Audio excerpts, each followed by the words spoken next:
പഹൽഗാം ഭീകരാക്രമണത്തിന് തിരിച്ചടി നൽകുമെന്നും ഓരോ ഇന്ത്യക്കാരുടെ ഉള്ളിലും പ്രതിഷേധം അലയടിക്കുകയാണെന്നും പ്രധാനമന്ത്രി നരേന്ദ്രമോദി പ്രതിമാസ റേഡിയോ പരിപാടി മൻ കി ബാത്തിലായിരുന്നു പരാമർശം.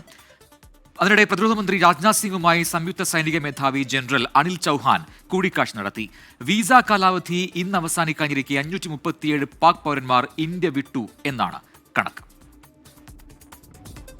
പഹൽഗാം ഭീകരാക്രമണത്തിന് ശേഷവും അതിർത്തിയിൽ ഭീകരർ പ്രകോപനം തുടരുന്നതിനിടെയാണ് പ്രധാനമന്ത്രി നരേന്ദ്രമോദിയുടെ മുന്നറിയിപ്പ്.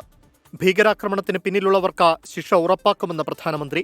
ഭീകരവാദത്തിനെതിരെ ഇന്ത്യക്കാർക്കുള്ളിൽ പ്രതിഷേധം അലയടിക്കുകയാണ്. भारत के हम लोगों में जो आक्रोश है वो आक्रोश पूरी दुनिया में है. इस आतंकी हमले के बाद लगातार दुनिया भर से संवेदनाएं आ रही हैं. मैं पीड़ित परिवारों को फिर भरोसा देता हूं,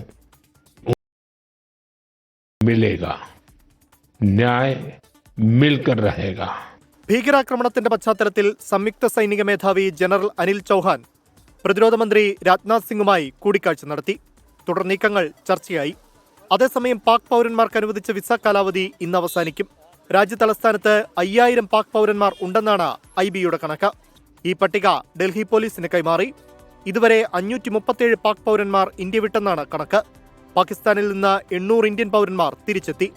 ഇതിനിടെ സൈനിക കരുത്തുകാട്ടി അറബിക്കടലിൽ ഇന്നും നാവികസേന മിസൈൽ പരീക്ഷണം നടത്തി.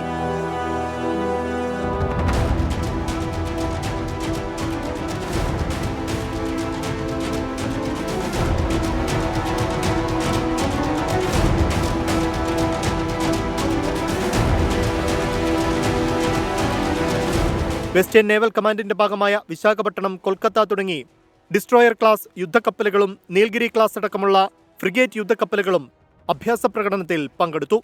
യുദ്ധം ചെയ്ത് ഇന്ത്യയെ തോൽപ്പിക്കാമെന്ന് വ്യാമോഹിക്കുന്ന പാകിസ്ഥാൻ നേതാക്കൾക്ക് ആയുധബലത്തിന്റെ ചെറിയൊരു സാമ്പിളാണ് അറബിക്കടലിൽ നാവികസേന കാണിച്ചു കൊടുത്തത്. ഡൽഹിയിൽ നിന്നും ശ്രീനാഥ് ചന്ദ്രൻ, 24.